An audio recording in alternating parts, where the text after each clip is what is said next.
it's Rebecca here from Precious Pages Papercraft, and today I'm designing a layout for Bramble Fox, and I'm going to use some items from the January Fox box along with some items from the winter release from the store. So I've got the mini pines. I'm going to use 3 of those. I've got some of the snowflakes and also some of the cool hearts, so it's going to be a nice wintry theme to the layout today. And I'm using Echo Park's Winter Magic collection. So you can see here I've chosen the Freezin season title. I absolutely love the colour of that, like a deep turquoise. And I'm also going to use those 2 penguins, and I think these are super cute. Just when I thought ice skating creatures couldn't get any cuter than the December Fox box, these penguins are just adorable, so I couldn't wait to use those. And I've got a photo of my son recently ice skating, so I thought they would work really well. So I started off, I've cut a circle from the centre of my background cardstock using my silhouette machine, and I'm just drawing some kind of diagonal lines across that, and I want it to kind of look like a mountainside with kind of slopes going up it. And I'm going to have my perspectives kind of climbing the slopes and skating up and down them. It will probably make a bit more sense in a minute when I get going, but I'm just selecting some papers from the 6x6 pad to use. I want to have a little bit of a mix of lighter shades and darker shades. Just flicking through the 12x12s as well, just to see what I've got there. This collection's from 2020, I think, sort of Christmas, winter time. So it's quite old now, and I couldn't remember quite what I had left, so I just had a quick flick through.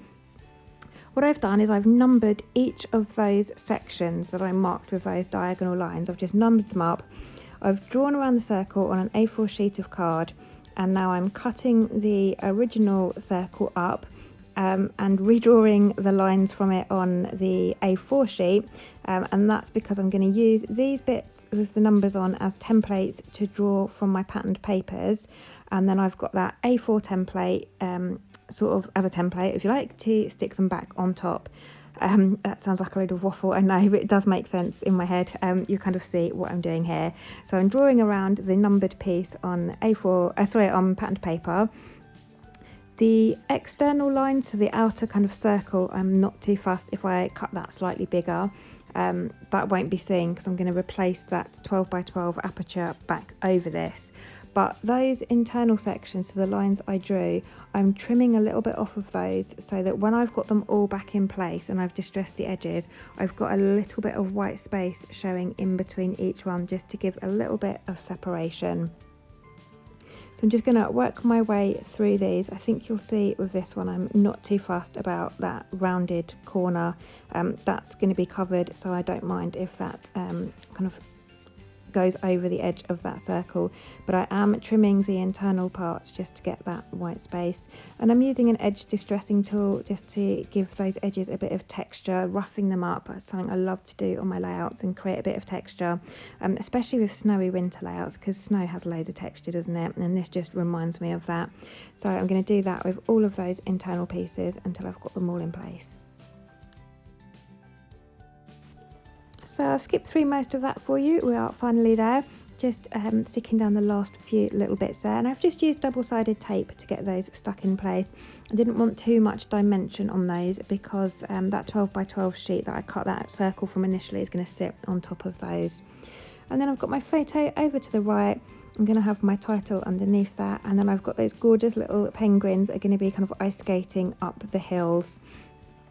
I've also pulled out the 2 Christmas trees from the mini pine set. They are in the same colour as the title, that's why I've chosen those 2. I'm just going to peel the backing off those, and I'm going to kind of make a scene on these circle sections. So I'm going to have the penguins, I'm going to have some trees and snowflakes falling. I'm going to put a little bit of snow on there with some like mini polystyrene glittered balls as well at the end. Just trying to make kind of a snowy landscape with lots of like ski slopes, if you like. My son's not skiing in the photo, he's sitting on a whale ice skating, but you know, skiing and ice skating, same sort of thing for me anyway. I'm not very good at either, but that's my idea. I'm trying to create some ski slopes in the landscape on that circle background there. And just flicking through the Echo Park collection here, I've still got a pair of ice skates, one of the stickers left. So I'm just sticking that to some white cardstock just to make it a bit more rigid.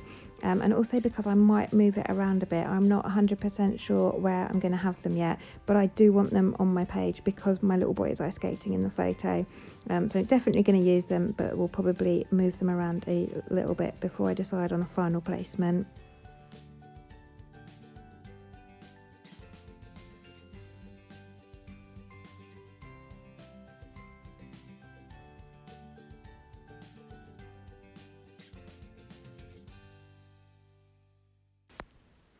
I'm just pulling a few bits in now. Got a couple of bits from the ephemera packs, and I think it was journal ephemera tags it was called.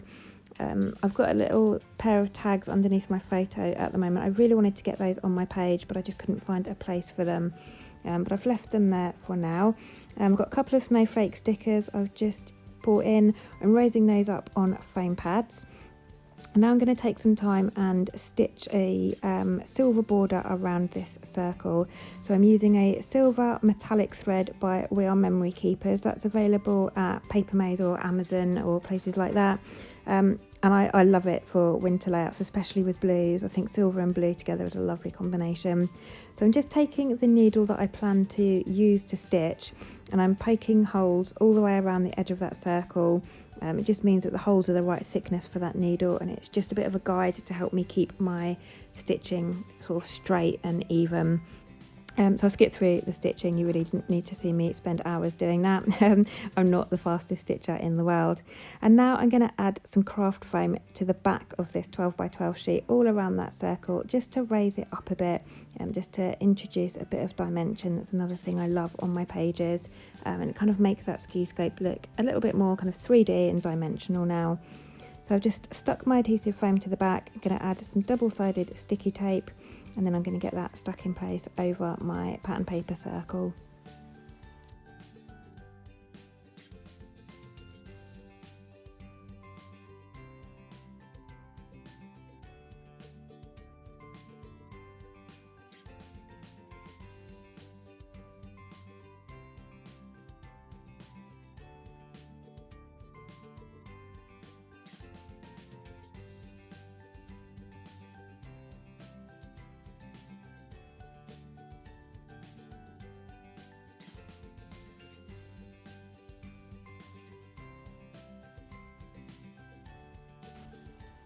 So that's all in place now, and it's coming together nicely. Hopefully all my waffle at the beginning is making more sense now, and you can see where I was coming from and the design I was trying to achieve.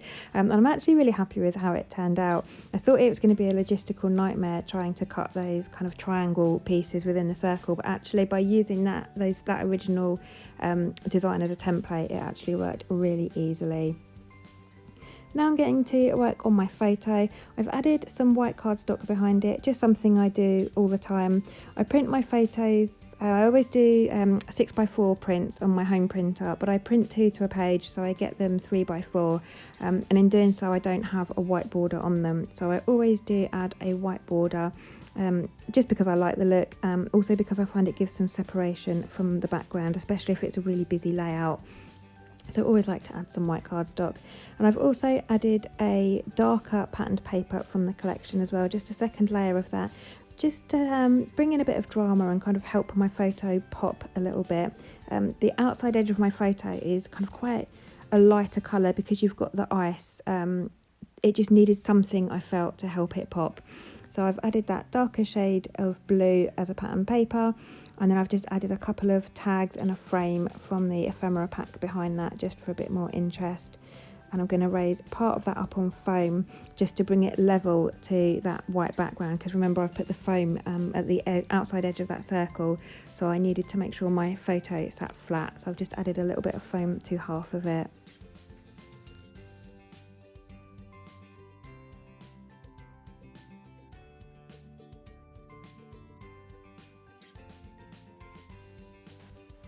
So I love how this is coming together, and I now need to make a decision on where my little embellishments are going to sit. I've decided to have my ice skates over on the left there. The laces of the skates are kind of strung up together in a bow at the top, and it almost curves slightly, and it sat really nicely on the curve of that circle. So I'm going to have those hanging up over on the left there. I've cut out a snow globe, I think from one of the tags from the Journaling Ephemera pack. And then I'm going to cut out a few of these cute little trees from one of the 12x12 papers, just in a variety of shapes and colours. And I'm going to have those on my slopes as well, just to add to my kind of mountainside scene. So I skipped through the fussy cutting for you. That's quite boring to watch. I use my Cutter Bee scissors for my fussy cutting. I love how sharp they are. It just makes it a lot easier. I used to really detest fussy cutting. I used to hate it. And I got these Cutter Bee scissors a while back, and it just made it so much easier. So if you're not a fan of fussy cutting, I do think it's all down to the scissors you're using. These Cutter Bees were a game changer for me. So now I love fussy cutting, and I don't mind cutting little things out. So I've got those trees. I've cut a couple of snow globes as well. And I'm now just getting those stuck in place using some foam pads and tucking them in just behind my patterned papers, just to make them a bit more realistic, and so they don't just look like I've slapped them on top of the layout. Just gives them like a proper place, if you like. I'm just going to add a blue eyelet through the top of my ice skates, just for another texture, and because I got a crocodile last month or a few weeks ago, and I can't stop using it. I'm quite addicted to it at the moment. I'm sure I'll get over it eventually, but I think I've used it on every layout since I got it. So I couldn't resist again, so I've added a blue eyelet to the top of my ice skates. I'm now looking for some blue embroidery thread just to add to the top of those tags. I don't like to leave tags naked. I like to have something through the hole. So I'm adding a little bit over on the left to those ice skates, and then I'll add some through the tags as well, just to balance that out nicely.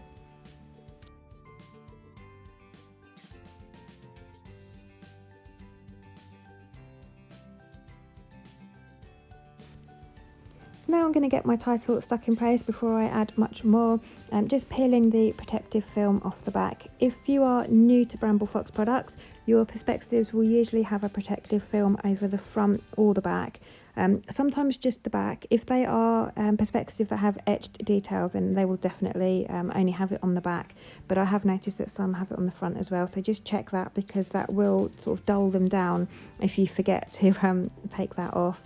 So I've just peeled that off, and I've used my quick dry tacky glue to stick that in place. Normally I would use my glossy accents, but it wasn't on my desk because I'd used it for something with Elf on the Shelf, so I didn't have it to hand. So I'm using quick dry tacky glue today, which holds them just as well. It's just like a strong PVA glue. And I've also added a couple of the lighter blue frosted hearts from the Cool Hearts pack there as well.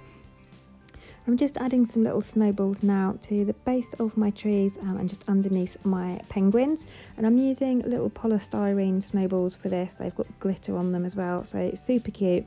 I can't remember where I got this from. I do know it's a pain if you spill them and drop them though, because they do go absolutely everywhere, and I used them last winter and I'm still finding them on the floor in my craft room where I drop them. So yeah, if you get these, they're really static as well, so just try to keep them in a bag, don't drop them. I'm just adding those under my penguins just for a bit more texture. It now looks like they're kind of skating through some snow, which I thought was quite cute.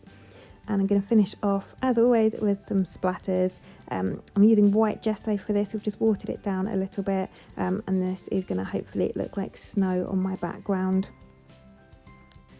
And I do prefer to use gesso as opposed to white acrylic paint for my splatters, just because I find it stays a bit whiter, whereas the acrylic paint can soak into the pattern papers and then you can see the colour of the papers through it. Some people use it and have no problems. I've probably just got a rubbish white acrylic paint, but I just always reach for my gesso. But that is me finished today now. I'll let my splatters dry before I take some photos for you. But thank you very much for joining me today. I hope you've enjoyed this layout and it's given you some inspiration. Remember that Freezin season title and the penguins are from the January Fox box, but all the other little items you see on the page are available to buy in the store. So I'll pop some links in the description box for you to the Foxbox sign up page and also to the store so that you can head over and do some shopping if you so wish. But thank you very much for joining me today. Happy New Year to everyone. This is my first layout of the year for Bramble Fox, so I hope you've had a lovely Christmas and enjoyed your new year. I'll be back with more layouts later in the month, but I'll leave you with the close-ups for now, and I shall see you soon.